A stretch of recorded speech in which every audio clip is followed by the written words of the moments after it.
Assalamualaikum warahmatullahi wabarakatuh. Waalaikumsalam warahmatullahi wabarakatuh. Alhamdulillah wassalatu wassalamu ala Rasulillah Sayyidina Muhammad ibni Abdillah wa ala alihi wa sahbihi wa mawalah, amma ba'du.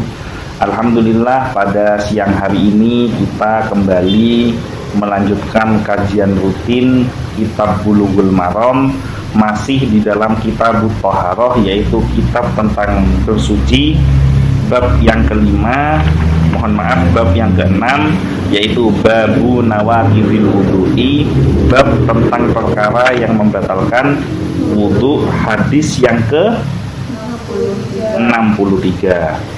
Wa an Ali bin Abi Thalib radhiyallahu anhu qala, dan dari Ali bin Abi Thalib radhiyallahu anhu.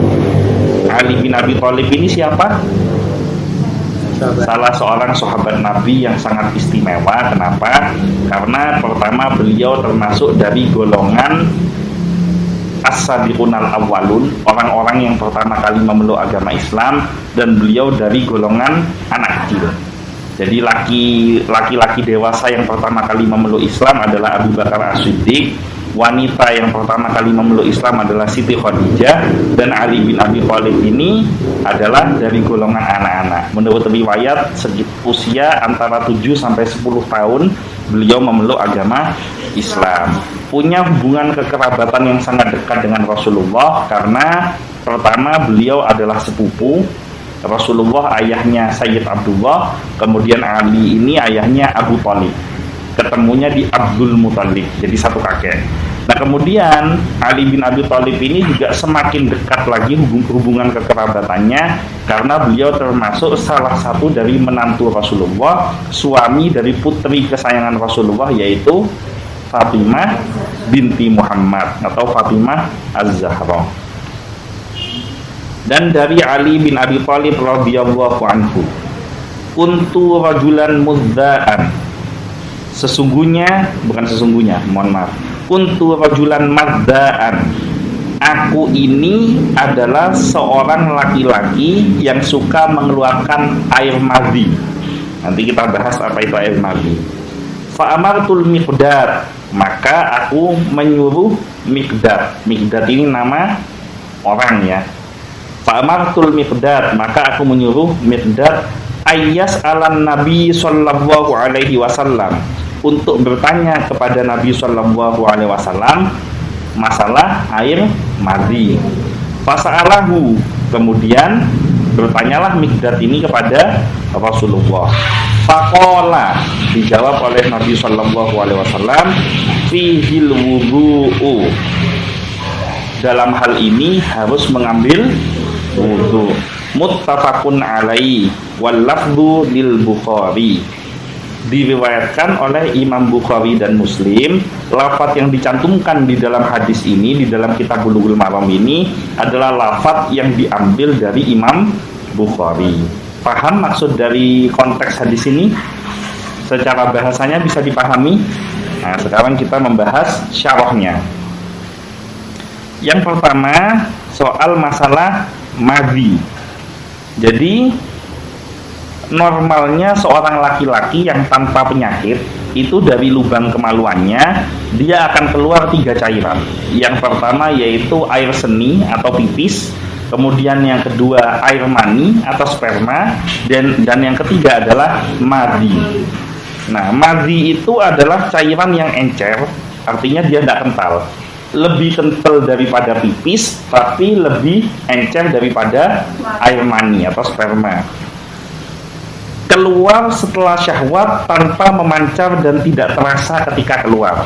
Jadi keluarnya itu karena mungkin munculnya syahwat, entah karena berbagai macam faktor ya, karena faktor pikiran, mungkin ada yang suka ngelonjor, ngelamun jorok ya kan, kamu bengong, akhirnya keluarlah cairan. Nah, itu namanya madhi, dan keluarnya ini tidak terasa, tahu-tahu sudah ada cairannya, biasanya terasa agak lengket, itu namanya madhi.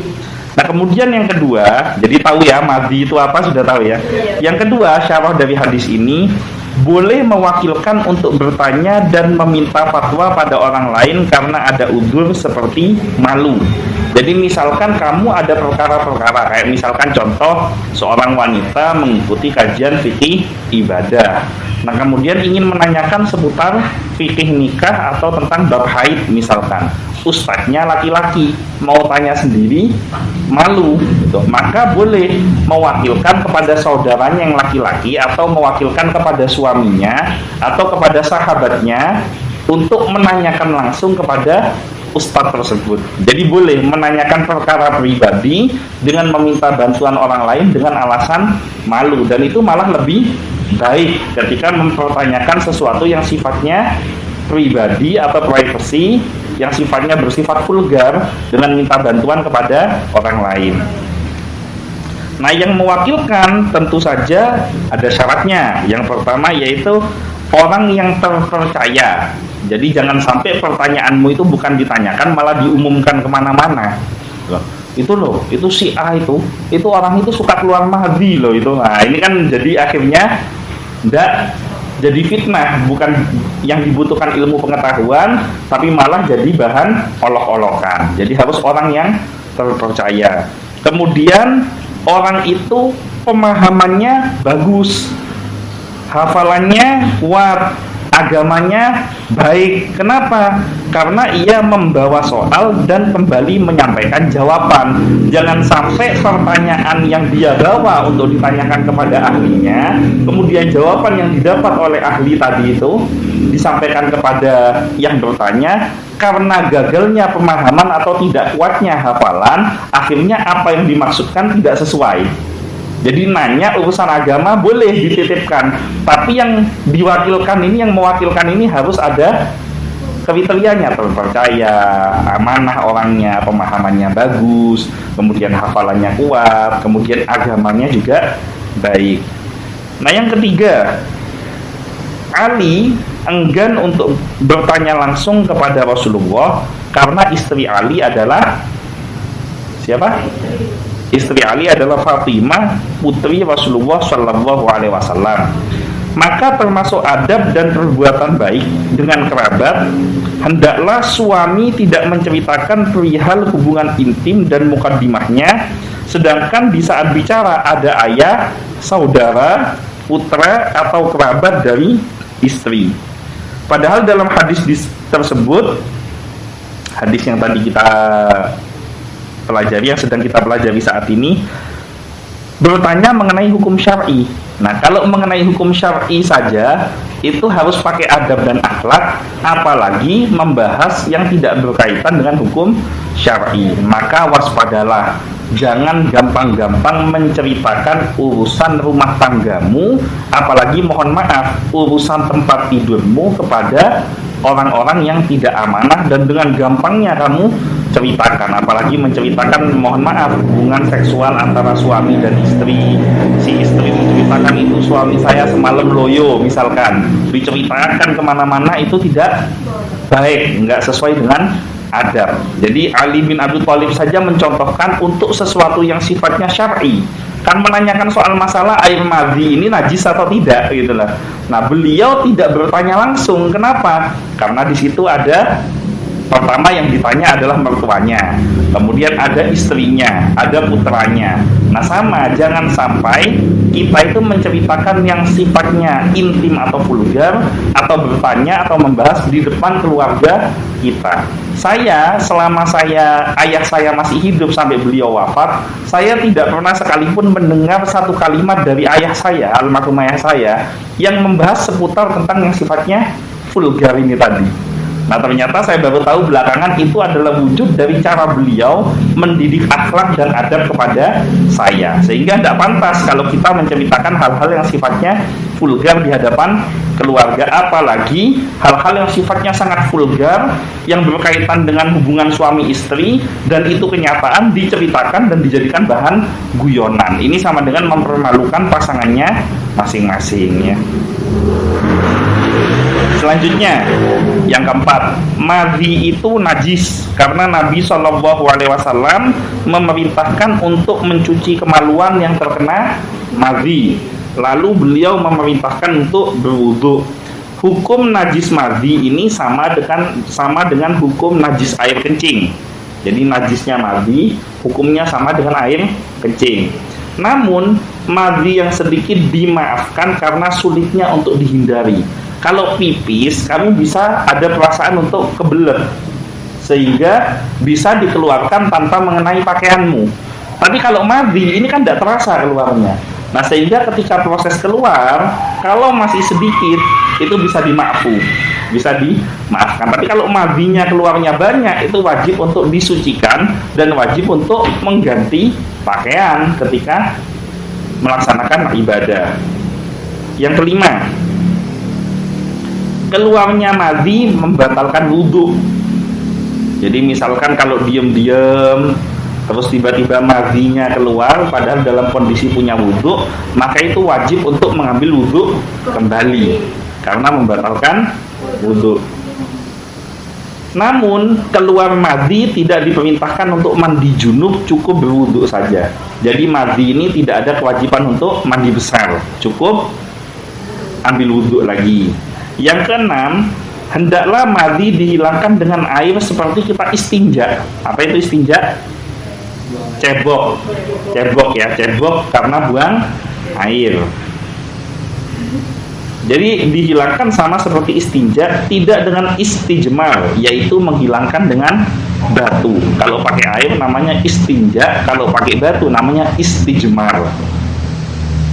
Yang ketujuh, madhi yang terkena pakaian ada keringanan, cukup diperciki saja, tapi tanpa mesti dicuci. Saya ulangin, madhi yang terkena pakaian ada keringanan, cukup diperciki saja tanpa mesti dicuci, karena sulitnya menghindarkan diri dari madhi.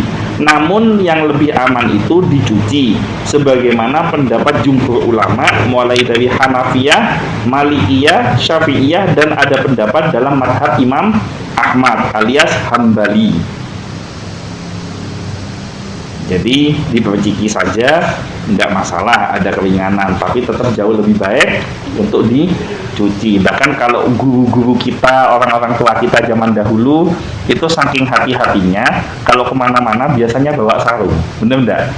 Jadi begitu masuk waktunya sholat, nah dia ganti tuh celananya, kemudian bahkan mungkin celana dalamnya diganti dengan sarung ketika ibadah, khawatir takut ada madhi yang tidak sengaja keluar. Bentuk dari kehati-hatian orang tua kita. Dan ini sekarang sudah agak jarang, orang kemana-mana bawa sarung, cowok itu udah mulai jarang. Ya kalau enggak keluaran madhi enggak masalah, tapi kalau madhinya suka keluar, sebaiknya bawa sarung sebagai bentuk kehati-hatian ketika ibadah.